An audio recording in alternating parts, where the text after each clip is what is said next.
요한복음 12장 20절에서 26절 하나님의 말씀입니다. 사모함으로 겸손함으로 잘 받으시기 바랍니다. 제가 봉독하겠습니다.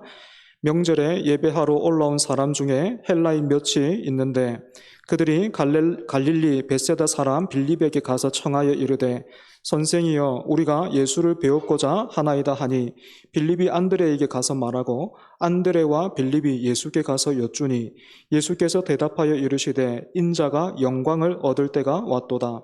내가 진실로 진실로 너희에게 이르노니 한 알에 밀이 땅에 떨어져 죽지 아니하면 한 알 그대로 있고 죽으면 많은 열매를 맺느니라. 자기의 생명을 사랑하는 자는 잃어버릴 것이요 이 세상에서 자기의 생명을 미워하는 자는 영생하도록 보존하리라. 사람이 나를 섬기려면 나를 따르라. 나 있는 곳에 나를 섬기는 자도 거기 있으리니 사람이 나를 섬기면 내 아버지께서 그를 귀히 여기시리라. 아멘. 임마누엘 찬양대 찬양하겠습니다.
아멘.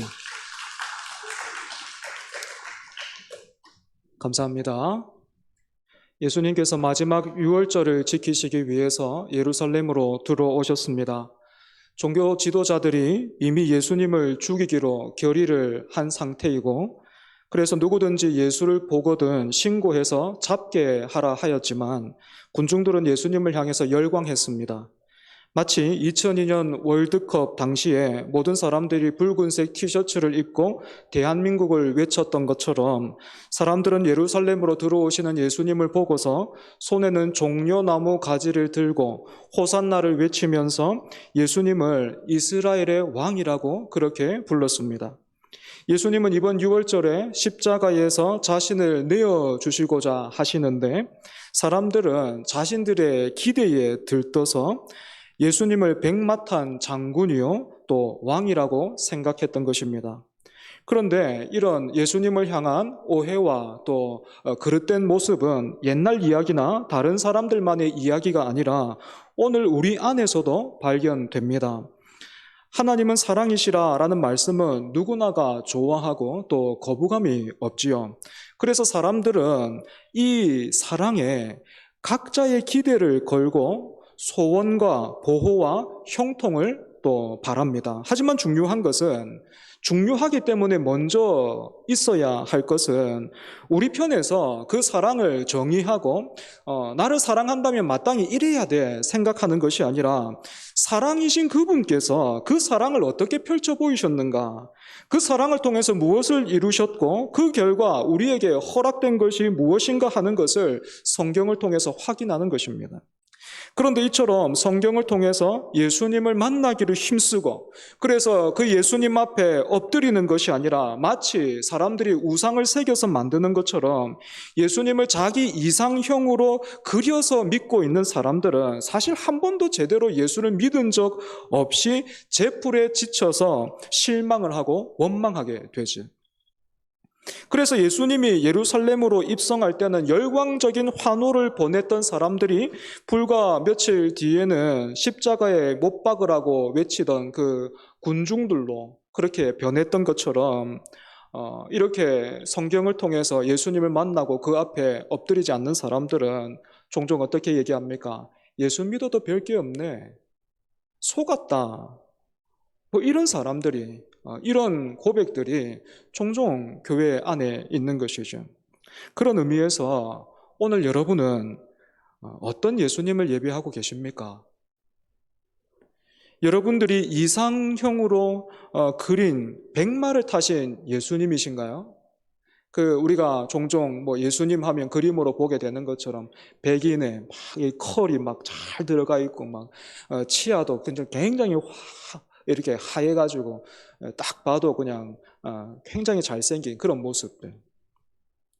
이상형으로 여러분 예수님을 그려두고 그 예수님을 믿는다. 그리고 또 그 예수님을 향해서 어떤 기대를 걸고 있지 않습니까? 아니면 여러분이 믿고 또 예배하는 예수님, 성경이 증언하는 어린 나귀를 타신 분 맞습니까? 예수님은 많은 군중들의 기대와 바램과는 다르게 어린 나귀를 타셨습니다. 리무진도 아니고요, 탱크도 아니고요, 뭐 굳이 비유하자면 짐을 싣는 포터 같은 거, 그런 거 타셨다라는 말이죠. 이유가 무엇입니까? 구약 성경 스가랴 9장 9절에 예언되어 있었던 하나님의 말씀을 이루시기 위해서였습니다. 여러분, 예수님이 이처럼 구약 성경의 말씀, 하나님의 말씀을 이루고자 하셨다라는 이 말의 의미를 여러분 이해하시겠습니까? 단지 똑똑히 봐라, 내가 한 말은 모두가 그대로 이루어진다라는 것을 지금 확인시켜주는 그 정도가 아니고 이렇게 말씀하시는 거예요. 이걸 보여주시는 거예요. 내가 너희들을 안다. 그리고 너희보다 내가 너희를 사실은 더 사랑하고 더 원하고 있다. 그래서 나는 너희들에게 지금 가장 필요한 것을 주려고 한다. 이것은 사실 오래전부터 그렇게 예정되어 있었던 것인데 보라, 그 사랑과 신실함과 은혜가 너희들의 불성실에도 불구하고 너희들의 불신앙에도 불구하고 조금 더 변하지 않았다. 이제 곧 이루어질 것이다 하신 거예요. 다른 복음서를 참고해 보면 이렇게 어린 나귀를 타고 예루살렘으로 들어오신 예수님은 성전을 청결케 하셨고 맹인과 저는 자를 고쳐 주셨고 또 종교 지도자들과 논쟁하셨고 과부가 헌금하는 모습을 보셨고 또 종말에 대한 가르침을 주셨습니다. 그런데 특이하게도 요한복음은 이런 내용들은 모두 생략해 버리고 다른 복음서에서는 다루고 있지 않은 사건을 기록하고 있습니다. 그것이 무엇입니까? 유월절을 지키려고 온 사람들 중에 헬라인들이 있었는데 이 사람들이 예수님을 뵙고 싶어 했다라는 거예요. 아시다시피 유월절은 유대인들의 절기지요. 그럼에도 불구하고 이방인들이 이 명절에 예루살렘에 왔다라는 것은 이 이방인들도 하나님을 믿고 있는 이른바 경건한 이방인들이라는 것을 우리가 알 수 있지요.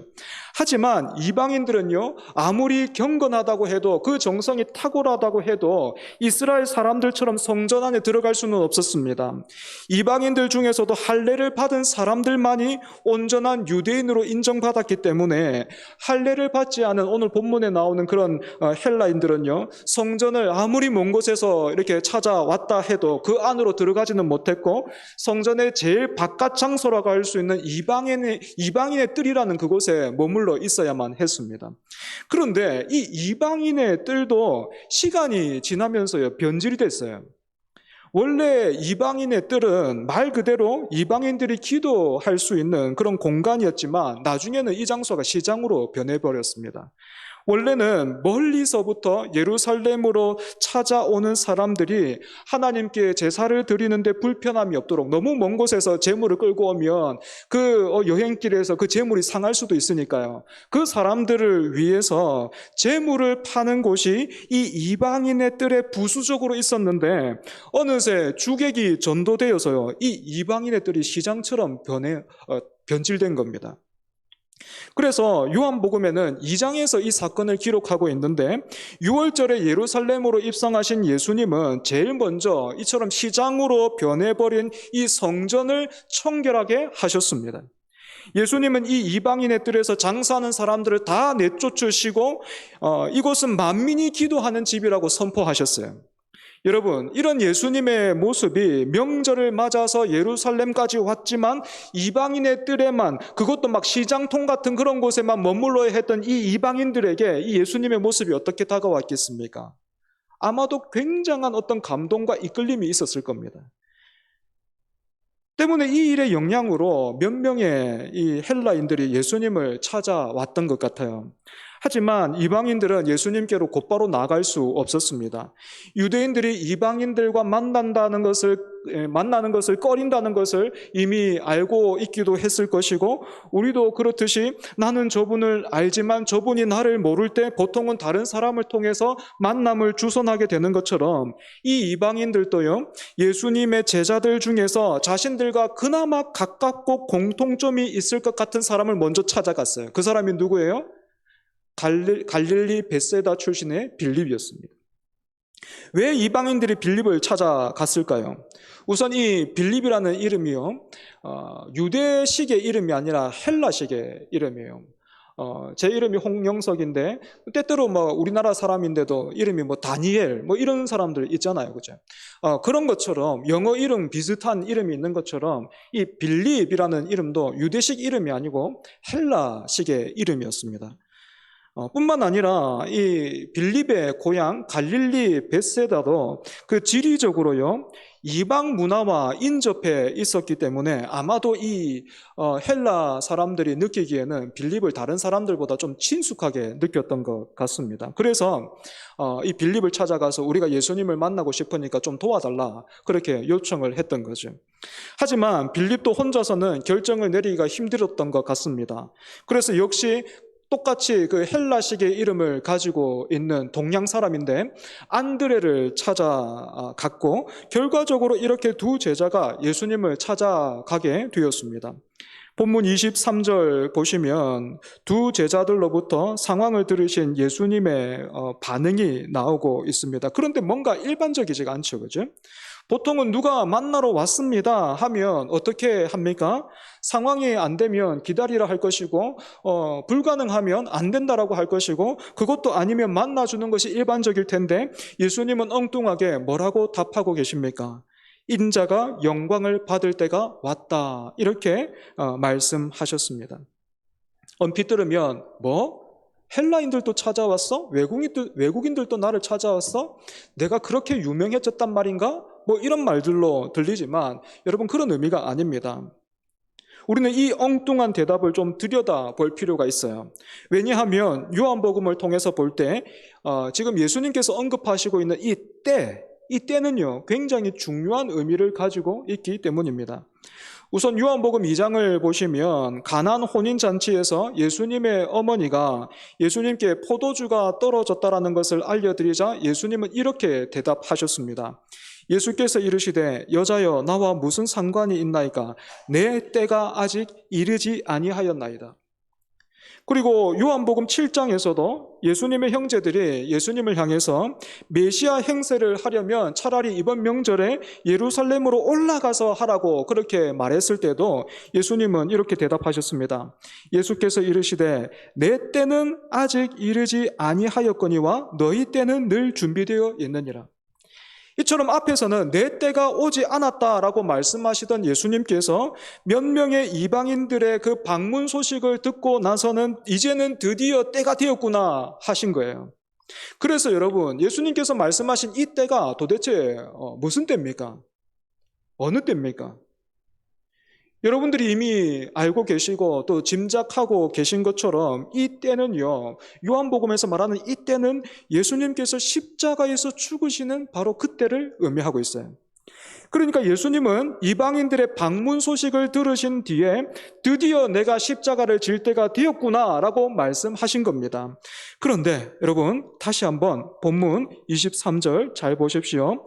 이제 곧 역사상 가장 끔찍하고 잔인한 십자가라는 사형틀에서 죽으실 예수님께서 그 죽음의 때를 통해서 영광을 받겠다고 하셨어요. 내가 이제 희생을 당할 때가 되었구나, 그렇게 말씀하신 게 아니라 영광을 받겠다 말씀하셨습니다. 이 죽으심의 결과로 너희 인간들이 고안해낸 가장 악랄하고도 잔인한 그 사형틀이 변해서 하나님의 영광을 보게 될 것이다 라는 말씀입니다. 여러분, 이것이 어떻게 가능한가요? 사랑하는 여러분, 로마서 초반부를 보면요, 바울이 세상의 모든 사람들을 몇 가지 부류로 이렇게 탁 나눠서요, 그 부류를 하나님 앞에 하나씩 그렇게 세워봅니다. 그러고 난 뒤에 이런 결론을 내려요. 로마서 3장 10절에서 12절 말씀입니다. 기록된 바 의인은 없나니 하나도 없으며 깨닫는 자도 없고 하나님을 찾는 자도 없고 다 치우쳐 함께 무익하게 되고 선을 행하는 자는 없나니 하나도 없도다. 무슨 말입니까?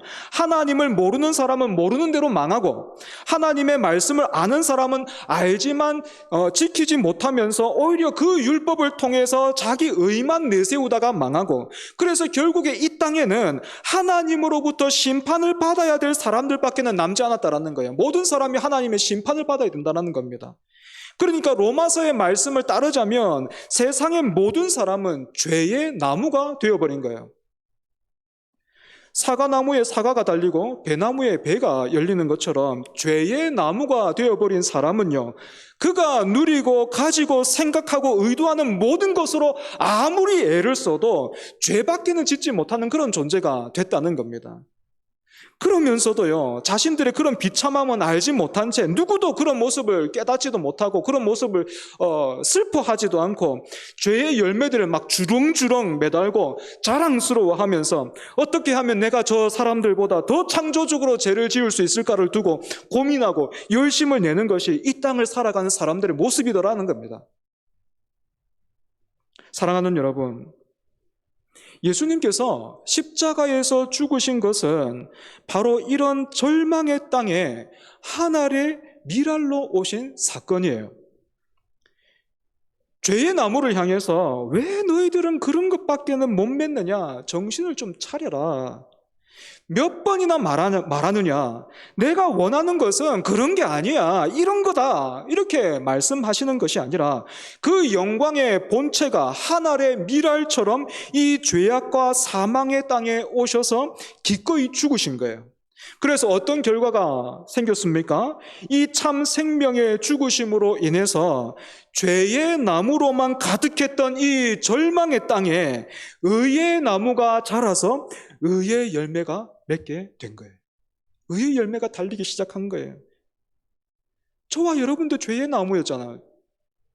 죄밖에는 지을 수 없는, 죄밖에는 모르는 그런 죄의 나무였잖아요. 그랬던 우리가 이 의의 나무에 접붙임을 당해서 이제 우리도 더 이상 죄의 열매가 아니라 의의 열매, 성령의 열매를 바라고 또 맺을 수 있게 된 것이지. 사랑하는 여러분, 이제 왜 예수님께서 자신을 향해서 환호하던 사람들의 기대와는 다르게 어린 나귀를 타고 예루살렘으로 들어오셨는지 아시겠습니까? 왜 예수님께서 자신을 찾아온 이 헬라인들을 만나 주시지는 않으시고 이런 말씀을 하셨는지 여러분 이유를 좀 아시겠습니까? 예수님은 자신을 찾아온 사람들을 외면하거나 또 거절하신 것이 아니라 예수님의 죽으심이 없으면, 예수님의 죽으심이 아니면 그 누구도 예수님을 생명의 주님으로 만날 수 없기 때문에 예수님은요, 십자가에 집중하셨던 것입니다. 사랑하는 여러분, 예수님은 이처럼 죄의 나무였던 우리에게 영생을 주시고자, 의의 그 열매를 맺게 하시고자, 그 의를 맛보게 하시고자 자신의 목숨을 미워하셨습니다. 예수님은 성부 하나님께서 타락해버린 그 죄의 나무가 되어버린 이 사람들에게 새 생명을 주시기를 원하셨다는 것을 누구보다도 잘 아셨습니다. 그리고 예수님도요, 이 성부 하나님의 뜻을 자신의 모든 것을 다해 원하시고 또 기뻐하셨기 때문에 사람으로 이 땅에 오셔서 십자가에 죽으셨습니다. 이처럼 예수님은 세상의 왕들처럼 자기가 가진 것으로 백성들 위해 군림함으로써 영광을 받고자 하시는 것이 아니라 그 백성들을 위해서 친히 죽으심으로 참된 영광이 무엇인지를 보이시고 오늘 우리와 더불어 그 영광을 함께 나누기를 원하시는 것입니다. 때문에 사랑하는 여러분, 예수님을 구주로 영접해서 구원받은 사람들은요, 누구나 이런 예수님의 뒤를 따라서 하늘의 미랄 같은 삶을 살게 됩니다. 미랄 같은 삶, 어떤 삶입니까? 어떻게 사는 것입니까? 여러분, 본문 25절, 오늘 본문이요, 25절 다 같이 한번 읽어보겠습니다. 시작.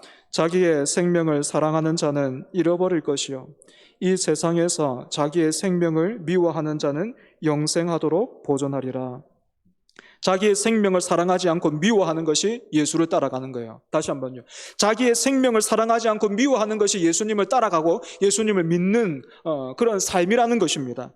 지금 우리는 자기의 생명을 그 무엇보다도 사랑하고 있는 세상에서 살고 있기 때문에 이 자기의 생명을 사랑하지 않고 미워해야 한다는 말씀이 여러분들에게 선뜻 다가오지 않고 또 이해가 되지 않을 것 같습니다. 자기의 생명을 사랑한다라는 것은요, 죽지 않으려고 한다라는 거예요. 예수를 믿는다 하지만 십자가를 액세서리 정도로만 여기고 또 예수님과 담소를 나누면서 마치 카페에 앉아가지고 아메리카노 한잔 하면서 담소를 나누는 그 정도로만 원하지 왕 대신 예수님의 통치와 그 권위 앞에서 꿇어 엎드리지는 않는 겁니다.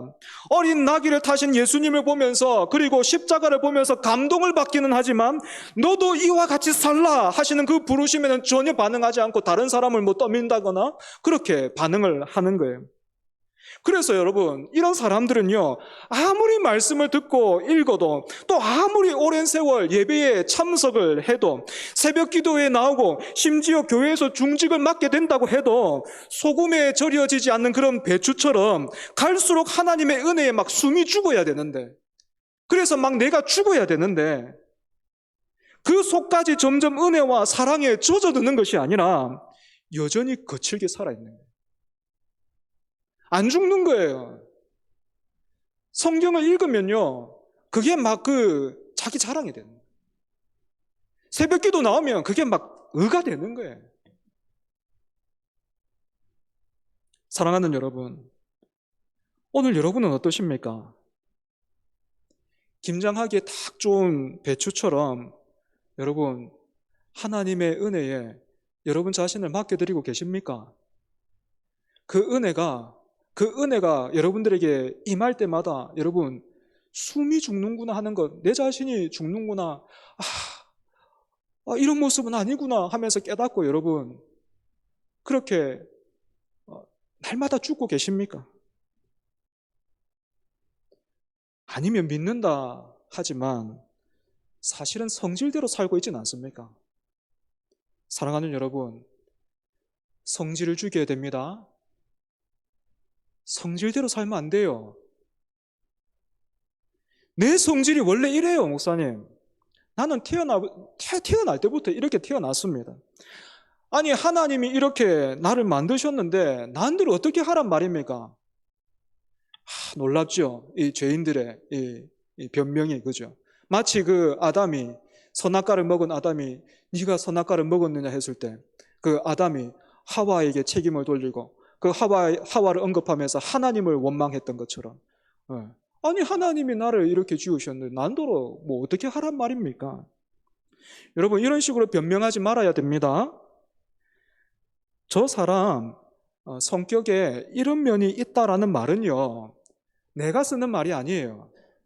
상대가 성질을 부리고 있는 우리를 어떻게 하든지 좀 이해해 보려고, 그래, 저 사람 좀 성격이 저렇지 할 때, 그럴 때나 그 상대방이 사용할 수 있는 그런 말이지, 내가 성질을 부려도 된다라는 그런 합당한 이유로 여러분 그런 말 쓰면 안 돼요. 원래 그렇습니다. 아니요, 원래 그러면 안 돼요. 물론 누구에게나 천성은 있죠. 하지만 여러분, 우리 예수 믿는 사람이잖아요. 예수님을 통해서 변해서 새로운 존재가 되었잖아요. 새로운 창조물이 됐잖아요. 그런데 언제까지 성질대로 살 겁니까? 예수 믿어서 변화된 그 모습은 도대체 언제 드러나는 겁니까? 그래서 제가 참 존경하는 목사님 중에 한 분이신데, 서울의 남포교회 원로 목사님이신데 박영선 목사님이라고 계세요. 그 목사님이요, 중직자들 그리고 교인들에게 이렇게 가르치셨습니다. 장로들은 교회에서 불이 나도 불이야! 소리치지 말라고. 불이 나도 장로들은 불이야, 불이야, 불이 났습니다. 여러분 위험해요. 이리 오세요. 이렇게 하라고. 무슨 말입니까? 장로 됐으니까, 집사 됐으니까, 권사 됐으니까 체면 차리고 점잔 떨어야 된단 말입니까? 그렇지 않지요. 예수를 믿는 사람은 시간이 지날수록 배추가 소금에 숨이 죽듯이 하나님의 은혜에 숨이 죽어야 된다는 거예요. 이렇게 자기의 생명을 사랑하던 자가 변해서 자기의 생명을 미워하는 자가 되는 거예요. 자기의 생명을 미워한다라는 뜻은요, 자신을 하찮게 생각하라라는 그런 말이 아니고 예수님으로 인해서 우선순위가 달라졌다는 겁니다. 자기를 치장하기 위해서 하나님과 사람을 비롯해서 모든 것을 다 동원하면서 살던 그 사람이 변해서 이제는 예수님을 따라가고 닮아가는 일을 최고의 목적으로 두고 자기를 부인하면 내가 기꺼이 죽는 거예요. 그러다가도 문득문득 성질을 부리지요. 그러면서 깨닫는 거예요. 내가 또 성질을 부렸구나. 그러면서 막 안타까워하는 거예요. 회개하는 거예요. 왜 나만 참아야 됩니까?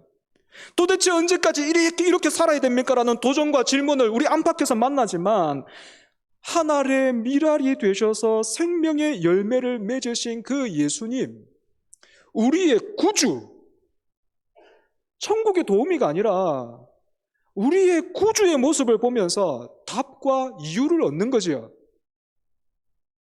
그래서 끝까지 그 주인 되신 그 주님을 기뻐함으로 따라가고 닮아가기를 소망하는 것입니다. 하지만 여러분, 우리가 알듯이요, 아무리 듣고 또 오늘 우리가 예배로 모여서 말씀을 듣고 절대로 내가 성질 부리지 말아야지 그렇게 결심을 한다 해도 사실 우리에게는요, 이런 미랄 같은 삶을 살 수 있게 하는 힘과 능력이 없어요. 성질대로 살면 안 됩니다 하면 아멘은 되는데 어떻게 합니까? 성질을 그냥 꼭 눌러버리죠. 이렇게 스프링 누르는 것처럼, 그죠? 이렇게 꾹 참는다, 벼르고 있다 하다가 언제 터집니까? 어느 순간 막 터져버리는 거예요. 그것도 막 약한 사람한테, 아니면 뭐 집에 가서 애들한테 소리를 지른다든지, 뭐 그렇게 이렇게 뻥 터지는 거예요. 그러면 우리가 어떻게 십자가에서 하늘의 미랄처럼 죽으신 예수님을 끝까지 따라갈 수 있겠습니까? 여러분, 본문 26절 같이 한번 읽어볼까요? 26절이에요. 시작. 사람이 나를 섬기려면 나를 따르라. 나 있는 곳에 나를 섬기는 자도 거기 있으리니 사람이 나를 섬기면 내 아버지께서 그를 귀히 여기시리라. 아멘. 사랑하는 여러분, 사람이 나를 섬기려면 나를 따르라 하신 이 예수님의 명령이 여러분들에게 어떻게 들리십니까? 또 어떻게 이해가 되십니까? 혹시 돌격 앞으로 이렇게 뭐 그런 소리로 들리십니까? 여러분, 그렇지 않아요. 나를 따르라 하시는 이 예수님의 말씀은 이렇게 말씀하시는 겁니다. 예수님을 뜨겁게 사랑하라는 거예요. 그와 동행하기를 그 어떤 일보다 힘쓰라 하는 거예요. 성질을 죽이고 우리가 죄와 더불어서 싸워 이길 수 있는 길은 저건 나쁜 일이야, 저렇게 하면 안 돼, 저렇게 살면 안 돼, 여러분, 이것으로는 답이 안 돼요. 그건 능력이 아니란 말입니다. 참된 능력은 어디에서 옵니까?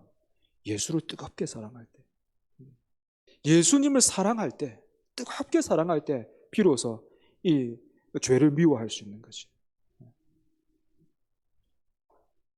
사랑하는 여러분, 우리는 다른 것이 아니라 예수님을 따르고 닮아가는 일로요, 이 땅에서 영광을 누리는 사람들입니다.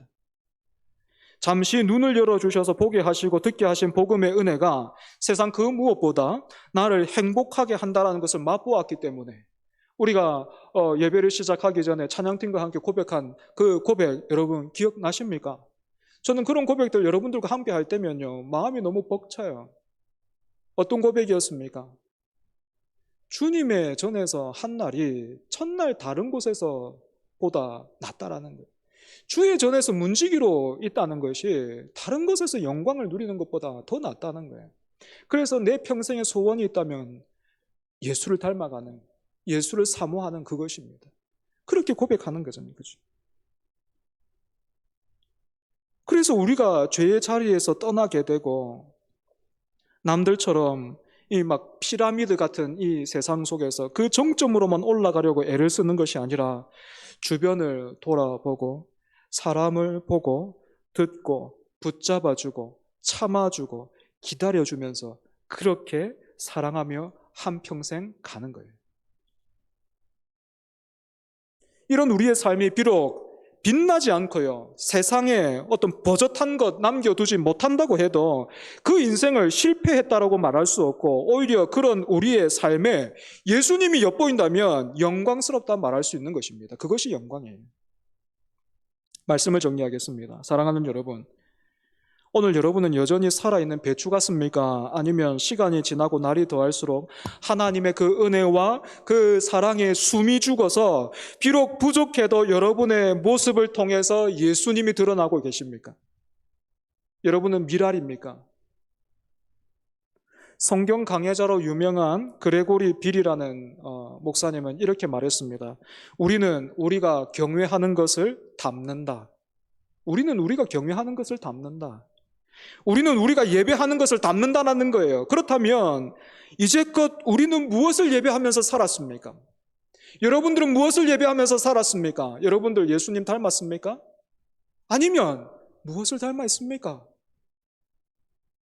여전히 성질만 남아있다면요, 어쩌면 이제까지 우리는 스스로를 예배한 거예요.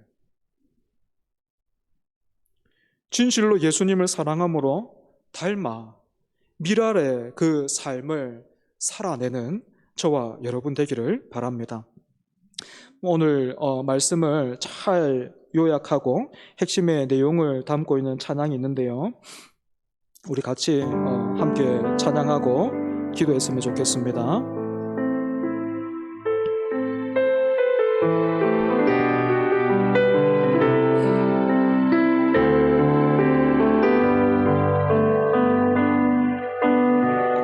이 세상 가장 아름다운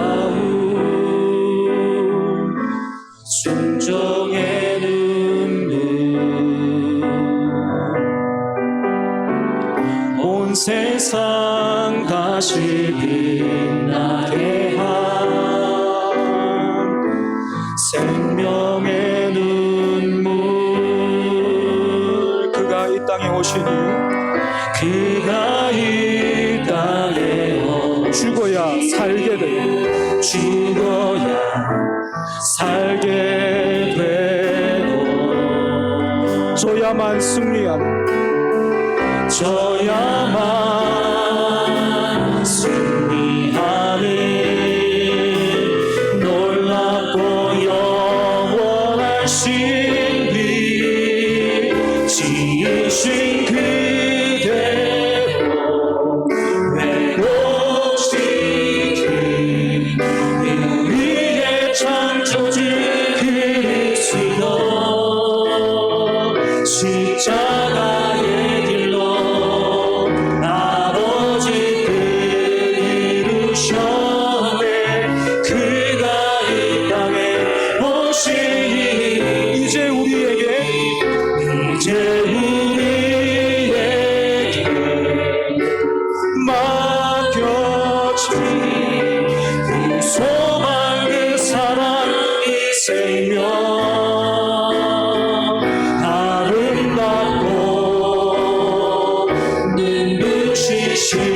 십자가의 길 우리가 이 땅에 살아가 다시 한번 고백합니다. 이 세상 가장 아름다운 이 세상 가장 아름다운 순종의 눈물 온 세상 다시 빛나게 한 생명의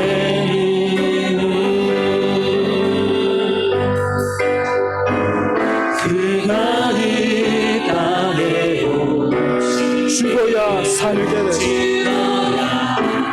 살게 되고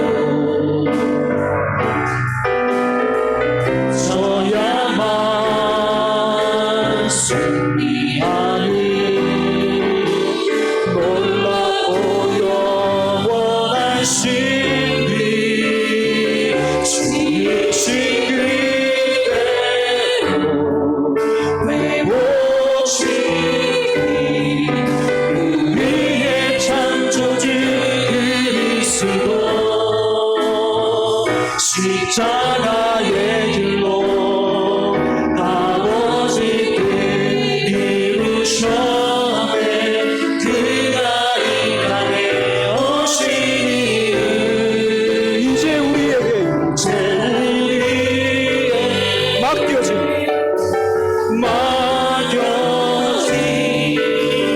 소망 그 사랑 그 생명 아름답고 눈부신 십자가 우리가 이 땅에 살아가니 우리가 이 땅에 살아가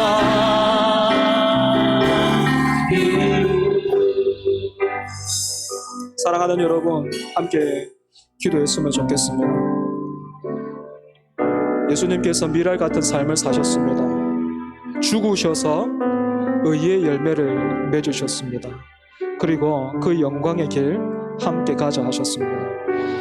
그 십자가의 길을 여러분 단순히 희생이라 부르지 않고 영광이라 말씀하시는 것 여러분 기억하십시오. 가장 좋은 것으로 우리에게 주시고자 하시는 그 주님께서 이 십자가의 길을 가자 하십니다. 이 길이 복되기 때문에 그렇죠. 간절히 원하기는 우리가 이 명령에 이 부르심에 순종할 수 있으면 좋겠습니다. 하지만 목사인 저도요 너무 힘들고 부담스러워요. 자꾸만 성질을 부리고 싶어 해요. 여러분 이런 우리가 어떻게 이 미랄처럼 살아갈 수 있습니까?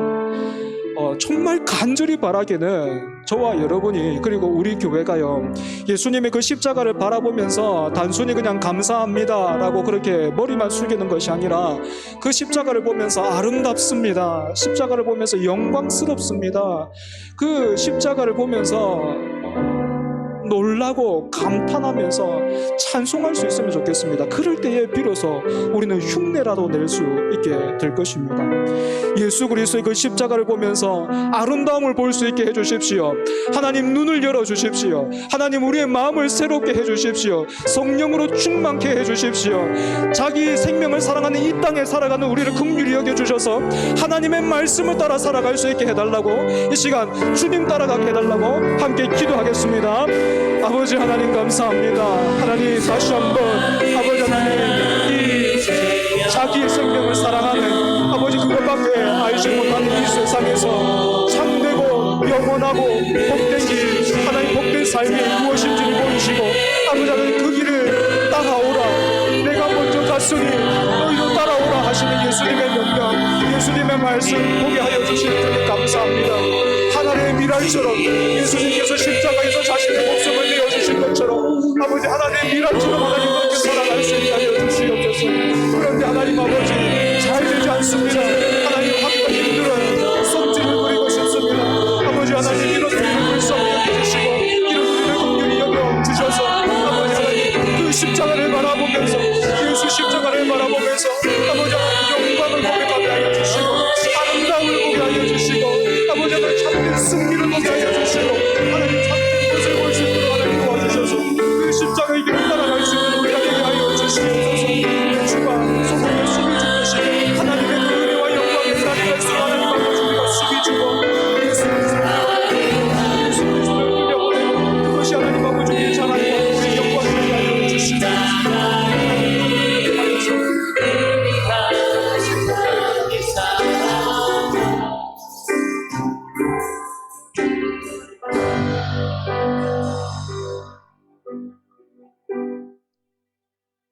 하나님,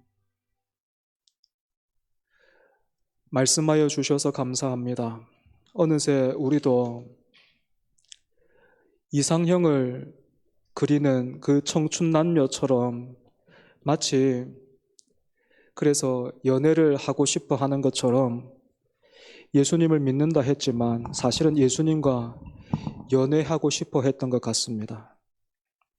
하지만 말씀을 통해서 예수님이 우리와 연애하시는 것이 아니라 우리의 창조주시요 우리의 구원자이심을 다시 한번 확인하고 그 예수님의 부르심을 다시 한번 듣게 하여 주시니 주님 감사합니다. 하늘의 미랄 같은 그 삶, 그 십자가의 그 삶, 자기를 부인하고 자기 십자가를 지고 주를 따라가는 그 삶, 다시 한번 우리에게 확인시켜 주시고 말씀하여 주시니 감사합니다.